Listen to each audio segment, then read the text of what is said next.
راه ماشي غير صدمه ودايزه، راه صدمات نفسيه، راه اكبر مرض على وجه الارض.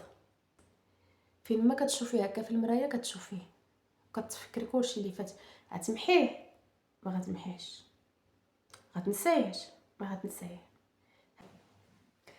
السلام عليكم، نتمنى يلقاك هذا الفيديو اختي في احسن الاحوال يا رب. صراحه كنت جالسه وكنت كنخمم وكنفكر في هذه الدنيا واحوالها، وهذا الفيديو جا عفويه وغنهضر فيه عفويه بكل عفويه. غنصحك لوجه الله وبغيتك تاخدي مني انا عبره، تاخدي مني عبره ياك. اش غنقول لك؟ دابا صيفط ولادي للمدرسه، تغداو كلاو داكشي اللي قسم الله ومشاو للمدرسه ديالهم، وانا نقول مع راسي نفتح فيديو ما عولاش عليه، ما كنتش غاديه نديرو، ما عولاش عليه نهائيا. ولكن ملي كتشوف في هذا الزمان في هذه الدنيا صراحه كتقولي سبحان الله العظيم. عرفتي المشكل ديالنا حنا الانسان، او بالاخص حنا العيالات؟ عرفتي المشكل ديالنا شنو هو؟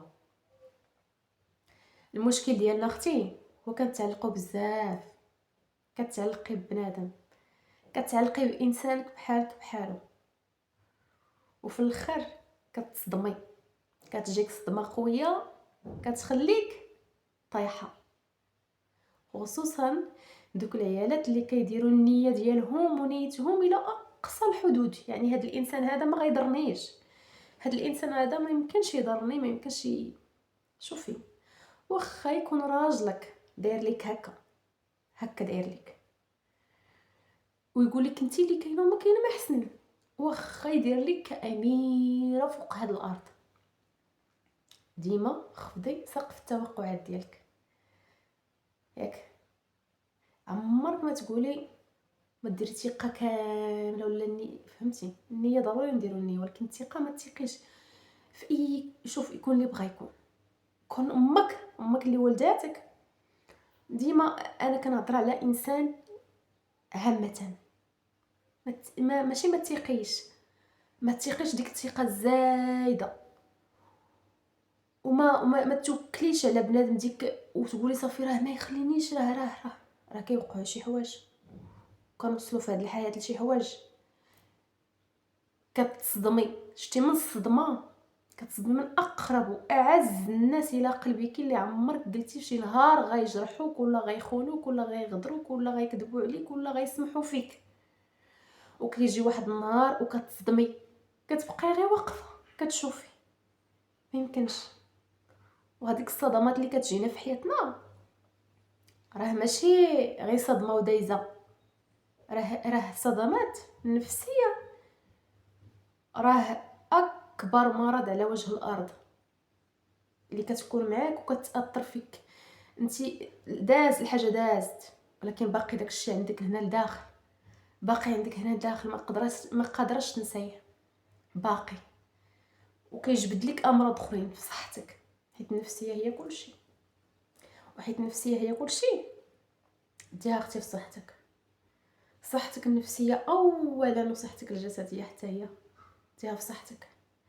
من نهار غطيحي والله ما يعقل عليك حتى شي واحد، ونفترضوا عقل عليك، افترضوا عقل عليك بنادم يعقل عليك. شتي مثلا نقول لك واحد المثال، مثلا غير هاد القرعه هادي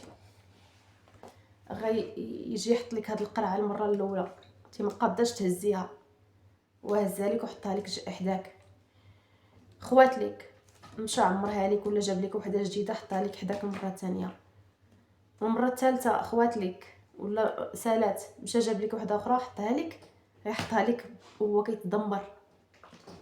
شي غير ديك التنهيده ولا اوف ولا انا عييت ولا هادي. شوفي بنادم كيعيا اللي كيعطيه كيعيا، ماشي كلشي عنده عنده القوه والصبر انه يعطيك بحب وحنان ويكون معاك ويوقف معاك ويكون سند ليك، وما يقولش اوف، وما يقولش انا عييت، وما يقولش شوفي شنو قلنا لك نتيا. يقولك انت عذبتيني في حياتي وانت درتي ليا وانت فعلتي ليا.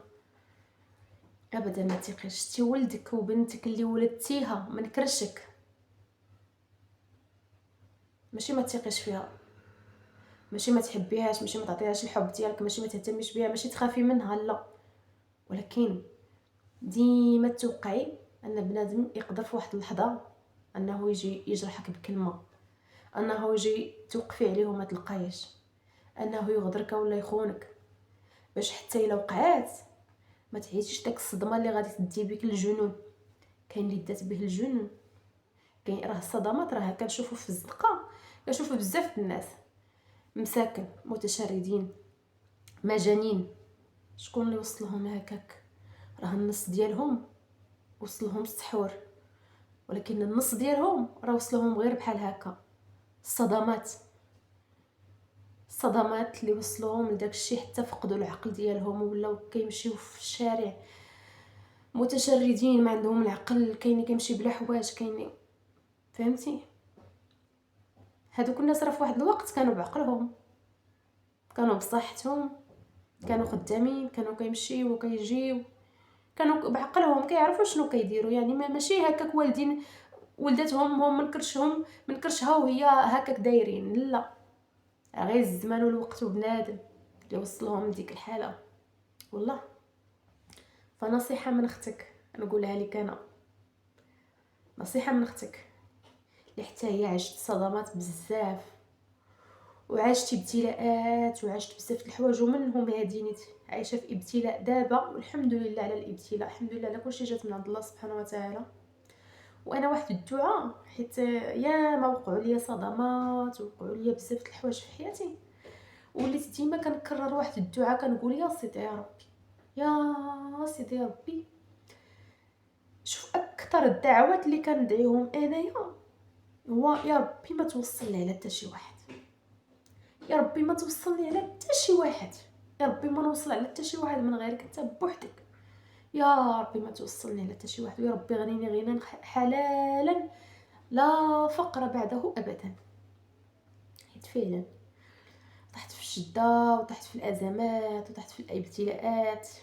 حتى بنادم الا دار لك شي حاجه ولا عاونك غير بشويه ولا بالقليل ولا كاع ما يعاونك، يجي يقولي وانت شنو كنت كنقول لك، ايوا الناس داروا فعلوا تركوا، وانت اللي ما كتسمعيش، وانت اللي ما فعلتيش، وانت اللي ما تركتيش، ولا كتكرهي حياتك وتكرهي راسك وتكرهي الدنيا وتكرهي ما فيها وتكرهي داك بنادم وتكرهي كلشي، كتكرهيه في ديك اللحظه، وكتنعلي الظروف والارزاق اللي وصلوك لديك اللحظه انك توقفي في ديك اللحظه وتعيشيها.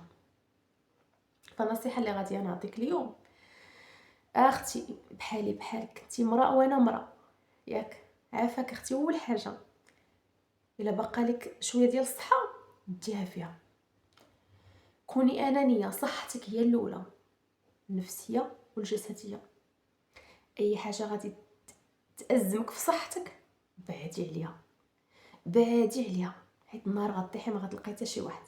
حتى الا لقيتي غتلقايه هو معاك وصابر معاك وغصبا عنه يقدر، حيت غير خصو يصبر معاك. حتى شي واحد ما غادي يدير لك بحال يديك، وحتى شي واحد ما غادي يحن فيك كيما ربي غادي يحن فيك. فديها صحتك النفسيه والجسديه. تغذيتك، عارفي شنو كتاكلي، راه صحتك هذيك. واش كاين عندك اغلى من صحتك؟ الا كاين عندك اغلى من صحتك اذا انت ما كتبغيش راسك. الا كان عندك اغلى من صحتك اذا انت غادي يجي واحد النهار وغادي تطيحي في واحد الحاجه، في واحد الشده وفي بلاء، وغادي تعرفي هذوك الناس اللي اغلى من صحتك انت غادي تعرفوهم علاش كيسووا. انا ما كنقولش لك راه حبابك وولادك وفاميلتك راه ما مزيانينش، لا. ولكن كنقول لك مهما يكونوا مزيانين وكيبغيوك لاقصى درجه، راه ملي غادي طيحي غيبانوا لك بزاف د الحوايج وغتوضح لك الصوره.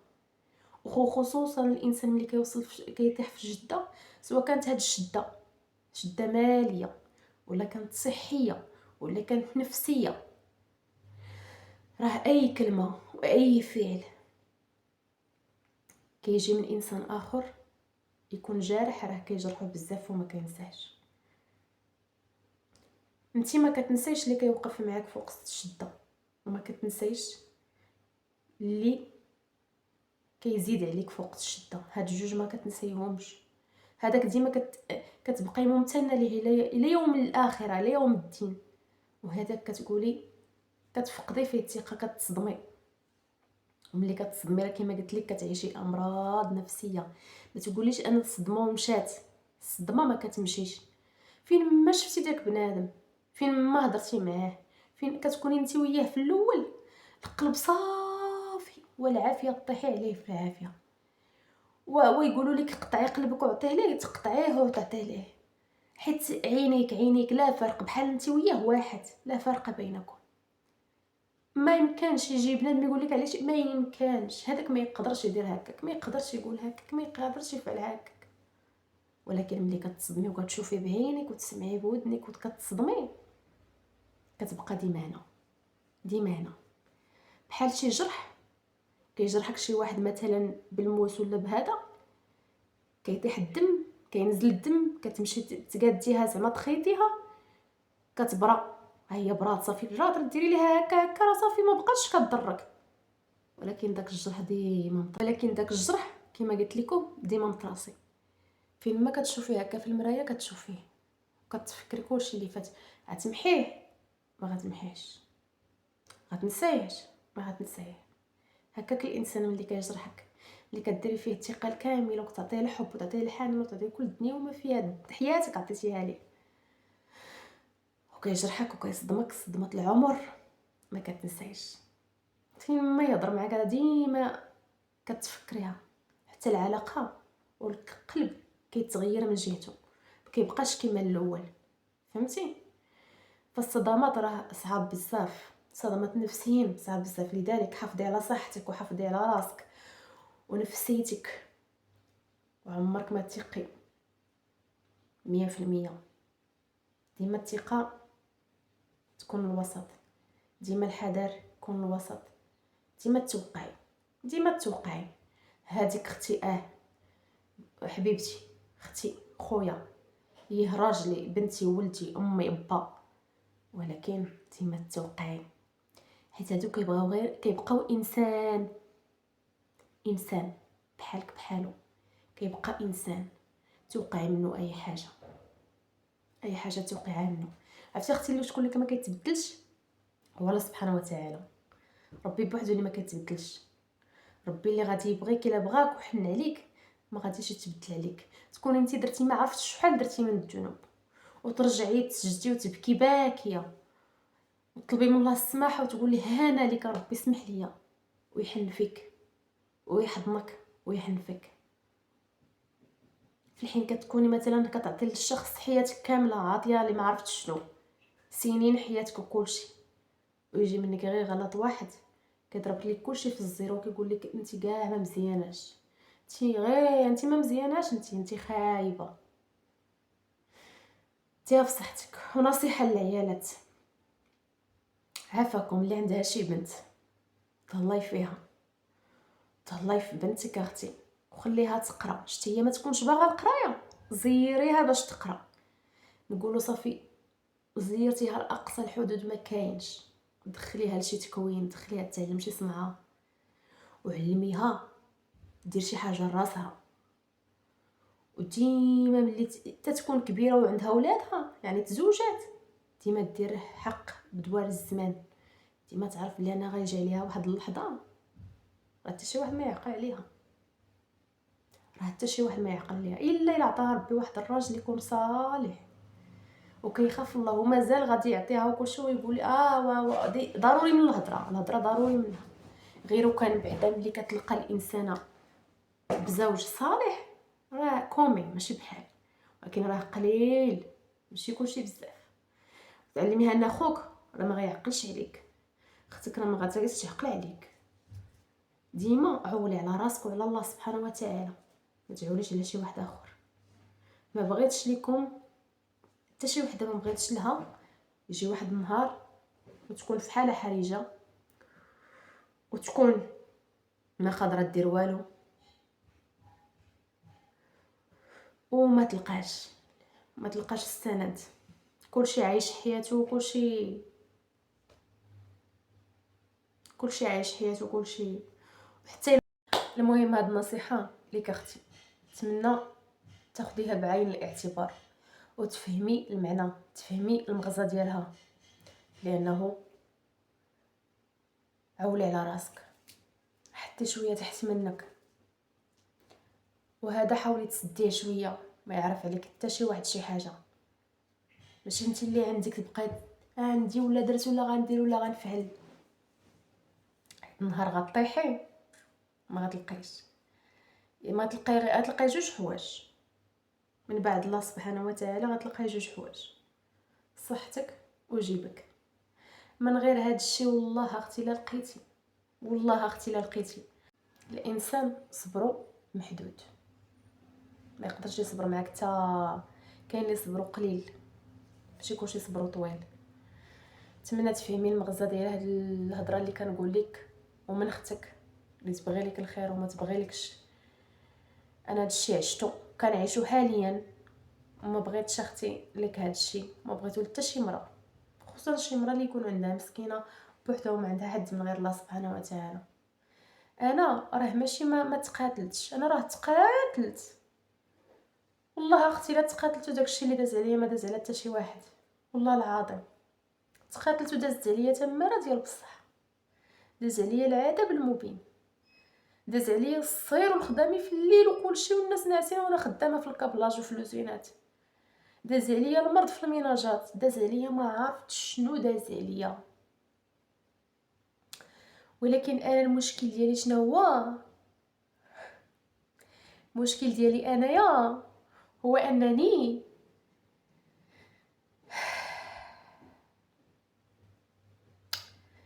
ملي فقت وخرجت نخدم لقيت دايرين بيا 3 الولاد، الله يخليهم ليا والله يهديهم. ما قدرتش نتحرك، ما قدرتش نجمع، ما قدرتش نزيد للقدام.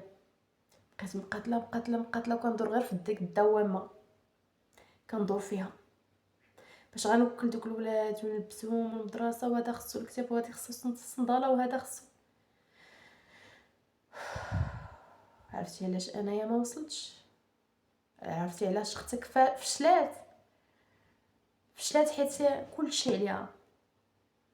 وملي تكونوا، ننصحكم ملي تكونوا عندكم بناتكم خليوهم يقراو. عمرك ما تقولي بنتي نحيدها من المدرسه، ولا بنتك تكون كتقرا وانت تشقي بها وما تعطيش الدروس ديالها هي الاولين عاد الشق. ولا الناس اللي عندهم البنات هم وصلوا خدموا مثلا دوزوا الباك ديالهم، خدموا في شي خدمه هادي، خدموا وهي مازال ما دارت راسها والو، واللي جابتها كتقضى بحال هي مسكينه هازه المسؤوليه ديال الدار وهازه داكشي كامل. هي مازال ما تزوجات، مازال ما دارت ولاد، مازال ما دارت لا مستقبل، مازال ما دارت والو، كتصرف. حنوا على بناتكم شويه. ماشي عيب ان البنت تصرف على والديها، ولكن نصحوها تجمع شويه راسها وتجمع شويه لحياتها ومستقبلها، باش حين نهار طيح نهار طيح تلقى بعدا شويه تحت منها. والله الا هادشي كنقول لكم من قلبي، وما نبغي حتى شي واحد هادشي اللي انا فيه، ما نبغي حتى شي واحد. وما غادياش نبكي حيت انا كنقول دابا شنو كنقول، خليها في يد الله، خليها في يد الله. الحمد لله على كل حال، خليها في يد الله. ولا اللي كتجي شي اوقات كتقولي كتفكري غير هكا مع عقلك، كتقولي كون غير عندي اش يكون عندي، نمشي نفك مشاكلي لراسي بلا ما يجيب لي حتى شي واحد الخبر، تنفكهم وهذا ما يشوفنيش كاع انا بنادم شنو درت وشنو ما فعلتش. وما اجملها ما اجملها انك تكوني ما محتاجه لحتى شي واحد. شتي السعاده الحقيقيه انك يكون عندك رزقك في جيبك وما تحتاجي حتى شي واحد. ما تحتاجيش لا يمدلك ولا يهزلك ولا يخلص لك ولا يدير لك ولا يفعل لك ولا يجيب لك. ما تحتاجيش حين النهار غتحتاجي، سواء كان ماديا سواء كان عاطفيا سواء كان نفسيا اي حاجه، نهار غتحتاجي الله اختي لا لقيتي شي واحد، وحتى الا لقيتيه غيعيرك بها من بعد، ولا غيقولك انا كنت درت لك ولا انا كنت فعلت لك. ولا كاع الا ما الا هذا غيقول لك ايوا انت وانت وانت وانت شنو درتي هادشي كامل وانت وانت. سير اختي الله يعاونك والله يسهل عليك امورك والله يعاونك والله لا يطيحك في شي حاله خايبه ولا لا يوريك شي حاجه خايبه. طلعي اختي في صحتك، طلعي في بنتك الا عندك طلعي فيها وصيها قرصيها، حيت حنا ما لقينا مواطنا درويشات ما كيهضروش مساكن درويشات ما عارفين والو. كتعرفوا الناس الكبار ديال داك الزمان لقيناهم درويشات مساكن حتى هما ما كاينش اللي يقرصهم ما كاينش اللي. فانتوما قرصوا بناتكم قرصوا بناتكم وهضروا معاهم. شي جلسي بنتك حداك وهضري معاها، عاودي ليها قولي ليها نصحيها، ما تخليهاش يضربوها الحيوط ديال الدنيا وهي ما فاهمه والو. تكون عندها فكره يكون عندها وعي من تجاربك نتيا. كاع ما عندك اختي تجارب شوفي تجارب الناس. المهم قرصي بنتك تطلع حاره وعارفه شنو كدير وعارفه بحق الزمن وعارفه شنو كاين. والله ما تخليش بنتك مسكينه هكا كتكبر وانت ما كتعطيهاش نصائح وتعرف توعيها. توعيه خصك توعيها، حيت كون لقينا اللي وعينا وهلي كنا ما عارفينش دابا شحال من حاجه ما كناش غنطيحوا فيها. ولكن الحمد لله على كل حال مكتاب والمكتاب ما منه هروب.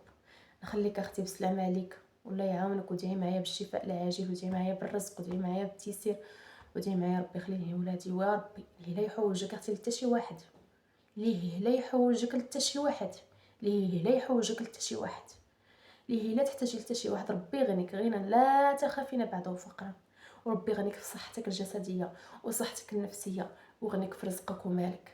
هادشي اللي نتمنى لك ونتمنى لراسي ونتمنى لاي مرة نتمنى ليها هادشي. يلا تهلاو فراسكم وسمحوا لي بزاف على هذا الفيديو.